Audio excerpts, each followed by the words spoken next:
Shalom shalom, twongeye kubasuhuza kandi twongeye kubaha ikaze bakunzi ba Ruyenzi TV. Amahoro y'Imana akomeze kubana namwe. Nizere ko mumeze neza, nizere ko mukomereye mu Mwami Yesu, nizere ko muri amahoro. Yesu nashimwe kandi Yesu wacu nahabwe icyubahiro. Nk'uko bisanzwe nkomeje gushimira abantu bakomeje kudushyigikira bakora subscribe, basharinga ijambo ry'Imana. Imana ibahe umugisha kandi ikomeze kubarinda ndetse irinde n'intambwe z'ibirenge byanyu kandi inabarindire n'ubugingo. Yesu nashimwe kandi Yesu wacu nahabwe icyubahiro. Nkomeje kwihanganisha abantu bafite ibibazo bikomeye muri iyi si. Niko bimera, niko twayisanze, nta kintu twabihinduraho, ariko ku Mana honyine niho mwabasha kubona imbaraga zababashisha guca muri ibyo bihe bikomeye bikomereye imitima yanyu, ibihe biruhije imitima yanyu. Ni ukuri Imana ibashoboze mubisohokemo neza kandi imitima yanyu inezerewe. Yesu nashimwe kandi Yesu wacu nahabwe icyubahiro. Nk'uko bisanzwe tugeze mu mwanya mwiza wo kumva ijambo ry'Imana. Ijambo ry'Imana ni ubuzima, ijambo ry'Imana ni imibereho, ijambo ry'Imana ni umutsima utwongerera imbaraga mu buryo bw'umwuka ndetse no mu buryo bw'umubiri. Ijambo ry'Imana ni inkota ihinguranya imitima y'abababaye bakagira umunezero. Ijambo ry'Imana rirakomeza, ijambo ry'Imana ridusubizamo ibyiringiro, ijambo ry'Imana rituyobora inzira y'ukuri dukwiye gucamo. Yesu nashimwe kandi Yesu wacu nahabwe icyubahiro. Rero reka duce bugufi dusenge Imana, tuyihe ikaze n'akaribu, hanyuma twumve icyo yadushyize ku mitima, hanyuma dukomeze twumve ijambo ryayo. Turagushimiye Uwiteka Imana yacu, uri ndiho kandi uzahoraho. Uri Imana idukunda urukundo ruhebuje, uri Imana itwitaho, uri Imana iturwanirira uko bwije n'uko bukeye. Izina ryawe nirihabwe icyubahiro. Ndagushimiye ko ukomeje kurinda ubwoko bwawe, abakunzi ba Ruyenzi TV. Ndagushimiye ko ukomeje kubarindira mu buntu bwawe. Izina ryawe nirihabwe icyubahiro. Tugeze mu mwanya mwiza rero wo kumva ijambo ryawe. Reka nkubere mikoro wirangururire nk'Imana, kandi n'abagiye kumva ijambo ryawe reka rigire aho ribakura ndetse rigire n'aho ribageza, mu buryo bw'umwuka ndetse no mu buryo bw'umubiri. Tuguhaye ikaze Uwiteka Imana yacu, tuguhaye ikaze Kristo mwiza, tuguhaye ikaze Mwuka Wera. Amina. Yesu nashimwe, Yesu wacu nahabwe icyubahiro. Rero umukristo w'ukuri, umukristo akwiye kurangwa n'imbuto zikwiriye abihannye. Umukristo akwiye kurangwa n'urukundo, umukristo akwiye kurangwa no kubana n'abantu bose amahoro. Umukristo akwiye guhora aca bugufi imbere y'Imana, asaba Imana imbabazi z'ibyaha ndetse n'ibicumuro aba yakoze. Yesu wacu nashimwe kandi Yesu wacu nahabwe icyubahiro. Ni ukuri muri iyi si harimo ibintu byinshi byaducumuza. Ntihazagire umuntu ukubwira ngo hariho umuntu w'intungane, oya. Ariko icyiza ni uko Yesu yemeye kudupfira ku musaraba kugira ngo tujye duca bugufi, dutakambe, tubwire Yesu wacu tumusabe imbabazi ndetse yururukire no kutubabarira ibyaha byacu. Rero umukristo w'ukuri yagakwiye guhora aca bugufi imbere y'Imana, agasaba Imana imbabazi, agasaba buri gihe, agahora yisuzuma. Umukristo agomba guhora yisuzuma buri munota, buri segonda, kugira ngo abashe kugirana ubusabane n'Imana, kandi agahora asenga kandi akagira urukundo muri bagenzi be. Erega ntabwo wakunda Imana utakunze mugenzi wawe, ntabwo wakunda Imana utakunze umuturanyi wawe, ntabwo wakunda Imana utakunze umuvandimwe wawe, ntabwo wakunda Imana utagize icyo ukorera umuntu ufite ikibazo. Yesu nashimwe kandi Yesu wacu nahabwe icyubahiro. Rero ijambo ry'Imana ritubwiriza gukundana, ridutegeka ndetse ni no kudutegeka. Imana idutegeka gukundana kuko urukundo ni rwo rwa mbere. Ese wambwira gute ko udakunze umuntu muturanye, udakunze mugenzi wawe muhuriye mu nzira, udakunze uwo muhuriye muri bisi, udakunze uwo muhuriye mu kazi, wibwira ko iyo Mana uzayikunda utari wayibona? Ni ukuri ntabwo bishoboka. Banza ukunde umuntu muri kumwe, uzaba ukunze n'Imana yawe. Yesu nashimwe kandi Yesu nahabwa icyubahiro. Kandi tugerageze twere imbuto zikwiriye abantu bihannye. Buri muntu nakubona mu nzira abone ko koko uri umukristo, abone ko koko uri mu nzira ijya mu gihugu cyo mu ijuru. Wera imbuto zikwiriye abihannye. Abantu bakunda kuvuga ngo ubu agakiza kaba ku mutima. Ni ukuri nimureke n'agakiza gasesekare inyuma ku mubiri, kugira ngo buri muntu wese ukubonye agusoromeho imbuto z'ukuri, agusoromeho imbuto zikwiriye abizera. Biragatsindwa n'Imana kuvuga ko uri umukristo, warangiza umuntu yagusitaraho ugahindukira umubwira nabi, nk'aho wamubwiranye ubugwaneza, ukabona umuntu akugezeho arakubwiye, ukabona nawe umwutsi nabi. Nta bukristo ni ukuri mbonye aho ngaho.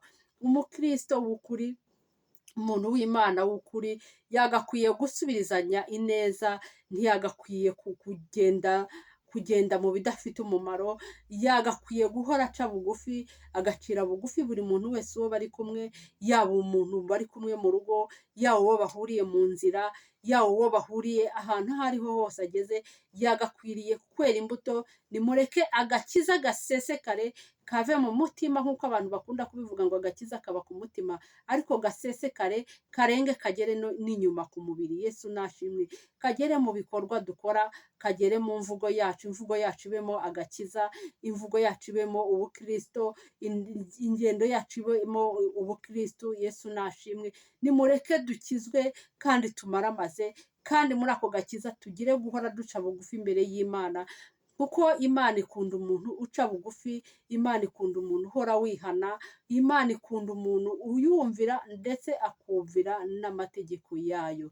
Yesu nashimwe kandi Yesu wacu nahabwe icyubahiro. Rero nimureke dusome ijambo ry'Imana tugiye kumva uyu munsi. Riravuze ngo, riri mu Migani 8 umurongo wa 17 wonyine. Ijambo riratubwiye ngo, nkunda abankunda kandi abanshakana umwete bazambona. Yesu nashimwe. Reka twongere turisubiremo. Ijambo ry'Imana riratubwiye ngo nkunda abankunda. Imana iravuze ngo nkunda abankunda, ntabwo ivuze ngo nkunda batankunda. Haleluya. Tubyumve neza. Imana iravuze ngo nkunda abankunda, kandi abantu bashakana Imana umwete nibo bazayibona. Uko ushatse Imana nayo ni uko ikwiyereka. Uko ushatse Imana ni ukuri. Nugira imbaraga zo gushaka Imana, nayo izashyira imbaraga mu kuza mu kugutabara. Nugira intege nkeya mu gushaka Imana, nayo izagira intege nkeya mu kugutabara. Ijambo riratubwiye ngo nkunda abankunda. Imana ntabwo ikunda, yego twese twaremwe mu ishusho y'Imana, turi abana b'Imana, ariko burya uteye intambwe ukayishakana umwete, ukayereka ko uyikunze, kandi kongerera katubwira ngo kandi abayishakana umwete nibo bazayibona. Ndababwiza ukuri, iyi Mana irashakishwa, kandi iyi Mana uyishatse urayibona. Iyo uyishakanye umwete urayibona. Iyo uyishatse mu ntege nkeya, nayo iza mu ntege nkeya. Iyo uyishatse cyane, nayo iza yihuta. Haleluya. Yesu nashimwe cyane. Ni Imana ishobora byose, kandi ni Imana ikunda abayikunda. Haleluya. Nimwumve icyo kintu. Ni Imana ikunda abayikunda. Iki kintu mucyumve neza. Mugihe tujye dusoma Bibiliya, dusabe na Mwuka Wera dusobanurire. Ijambo riravuze ngo nkunda abankunda. Nkunda abankunda. Ni abakunda Imana, ntabwo ari abanga Imana. Ni abakunda bagenzi babo. Niba ukunze mugenzi wawe, uba ukunze Imana. Niba weretse umuturanyi wawe urukundo, uba ukunze Imana. Niba weretse umuvandimwe wawe urukundo, urweretse Imana. Ahantu hose ubu by'urukundo ubu bibye ku Mana, ubu urimo kubiba. Ngo kandi abashakana umwete Imana nibo bazayibona. Ndakubwiza ukuri, ntabwo wakwiyicarira ngo ubone Imana. ndakubwiza ukuri ntabwo wadamarara ngo ubone imana. Iyi mana yacu kuyishaka no kwiyihakuya. Yesu nashimwe. Kandi inzira ijya ku mana ni inzira ifunganye, inzira irimo ibibazo bitandukanye, inzira irimo inzara nyinshi, inzira irimo amarira menshi, inzira irimo kubabara. Yesu nashimwe. Ariko nimushyiremo imbaraga, nubwo bigoye, nubwo bikomeye gushaka imana, ariko iyo ugerageje ugashyiramo imbaraga, ikabona ko wayikunze, ikabona ko uje kuyishakana umwete ndetse n'imbaraga, nayo iriruruka mu mbaraga zayo ikagutabara. Haleluya. Yesu nashimwe. Kandi Yesu nahabwa icyubahiro. Imana iyo uyishatse urayibona. Ni ukuri Imana yacu iyo uyishatse urayibona. Kandi iyo uciye bugufi Imana irururuka. Reka mbabwire bakristo bene data, iyi Mana yacu ni Imana ushaka ukayibona, urayibona. Iyo Imana uyishatse urayibona.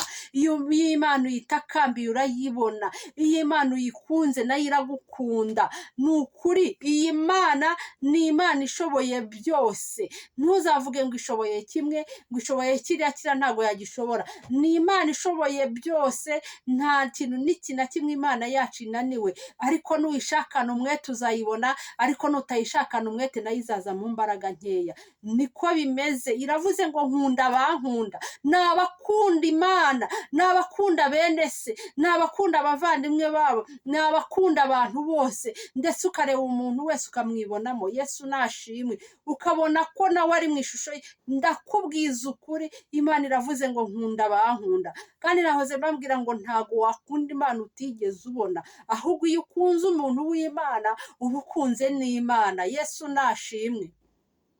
Kandi Yesu wacu nahabwa icyubahiro. Ijambo riratubwiye ngo nkunda abankunda kandi abanshakana umwete bazambona. Bakristo bene data, Imana iratubwiye ndetse iratwihanangirije, itubwije ukuri ko ikunda abayikunda kandi ko abayishakana umwete bazayibona. Bakristo bene data bakunzi ba Ruyenzi TV, ni ukuri mbifurije gushakana Imana umwete, kuko Imana uyishatse urayibona. Haleluya. Yesu nashimwe cyane. Kandi Yesu wacu nahabwa icyubahiro. Ni ukuri nimwakire neza ijambo ry'Imana. Nimureke dushakane Imana imbaraga, nimureke dushakane Imana umwete, kandi tuyikunde nayo izadukunda. Tuyishakane umwete nayo izururuka iduhe ibyo tuyifuza. Rero mukomeze kugubwa neza kandi mukomeze kubana n'Imana neza. Ndagushimiye Uwiteka Imana, ndagushimiye kuri ndiho kandi uzahoraho. Ndagushimiye ko tubwiye ngo ukunda abagukunda kandi abagushakana umwete bazakubona. Ngaho nutwambika imbaraga zo kuba uzitubashisha kugushakana imbaraga, mu izina rya Yesu Kristo. Utuyobore mu nzira zikwiriye, udufate ukuboko dukomeze. Abakunzi ba Ruyenzi TV biteho, ndetse ukomeze kubarinda, ubarindire n'ubugingo. Ni kubw'izina ryawe ryera Yesu wabambwe ku musaraba i Golgotha. Amina. Haleluya. Nkomeje gushishikariza abantu kudushyigikira bakora subscribe, basharinga ijambo ry'Imana. Ni ukuri kudushyigikira, kudutera inkunga ni iby'igiciro gikomeye. Imana yo mu ijuru ibaha umugisha. Ndabakunda kandi n'Imana irabakunda. Shalom shalom.